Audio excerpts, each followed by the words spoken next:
পটুয়াখালীর রাঙ্গাবালী উপজেলার বড়বাইদ ইউনিয়নের কাঁচা রাস্তাগুলোর বেহাল অবস্থা। এতে চরম দুর্ভোগে পড়েছে এলাকাবাসী। বর্ষা এলেই এসব রাস্তা হাঁটু সমান কাদা আর জমে থাকা পানিতে চলাচলের অনুপযোগী হয়ে পড়ে। ফলে প্রতিদিনই চরম ভোগান্তির মধ্যে দিয়ে যাতায়াত করতে হচ্ছে হাজারো মানুষ। স্থানীয়রা জানান, ইউনিয়নের প্রায় প্রতিটি রাস্তাই কাঁচা। বছরের পর বছর ধরে সংস্কার না হওয়া বর্ষা এলেই সড়কগুলো চলাচলের অযোগ্য হয়ে পড়ে। যে বড় ভাইদের যে বর্তমানে রাস্তাঘাটের যে অবস্থান, সাধারণ মানুষের পায়ে হেঁটে চলার মতো কোনো উপযোগী নেই। যদি আমরা বড় বাইজদিয়াতে ধরি, সর্বোচ্চ 150 কিলোমিটার রাস্তা হতে পারে। কিন্তু দুঃখজনক হলেও সত্য যে আমি আজকে সকালে খেয়া পার হয়ে এ পর্যন্ত আসলাম, কিন্তু 1 কিলোমিটার কিংবা 1 ফুট রাস্তা আমি পাকা পেলাম না। তো এটা অবশ্যই দুঃখজনক বিষয়। একটা ইউনিয়নে স্বাধীনতার 54 বছর পরেও যদি 1 কিলোমিটার রাস্তা পাকা না থাকে, তাহলে সেই অঞ্চলের লোক কতটা দুর্ভোগের মধ্যে আছে সেটা অবশ্যই আমাদের ভাবার বিষয়। বিশেষ করে শিক্ষার্থীদের ভোগান্তি সবচেয়ে বেশি।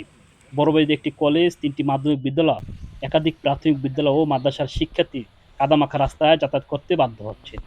শুধু শিক্ষার্থী নয়, বাজার, লঞ্চঘাট, ইউনিয়ন পরিষদ ও ভূমি অফিস সহ গুরুত্বপূর্ণ স্থানে যাতায়াত করতে এই দুর্ভোগ পোহাতে হচ্ছে সাধারণ মানুষকে। ব্যবসা বাণিজ্যও পড়ছে এর প্রভাব। এলাকাবাসী বলছেন, বারবার অভিযোগ করেও কোনো স্থায়ী সমাধান মিলছে না। তাই গুরুত্বপূর্ণ কাঁচা রাস্তাগুলোর পাকাকরণের দাবি এলাকাবাসীর। যা রাস্তাঘাটের যে অবস্থা, এখানে গর্ভবতী মানে মায়েদেরকে নেওয়া যাচ্ছে না। এরপরে আপনার ছোট ছোট ছেলে মেয়ে যারা স্টুডেন্ট, তারা রাস্তা কাঁচার কারণে, এই বৃষ্টির কারণে আপনার রাস্তা একদম পানি জমাট হয়ে যায়। বড়বাইজদী ইউনিয়নের যে প্রতিটি রাস্তা এরকমের এখন পর্যন্ত আপনারা দেখতে পাচ্ছেন, এই বর্ষার সিজন আসছে, যে আমাদের বর্ষার সিজনে এই কাদামাটিতে প্রায় হাঁটু পর্যন্ত আমাদের গেড়ে যায় কাদার কারণে।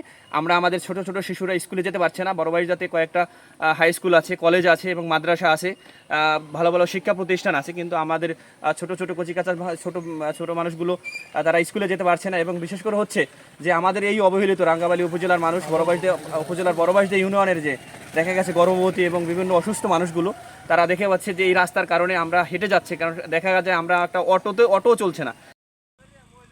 News desk, Rangabali news.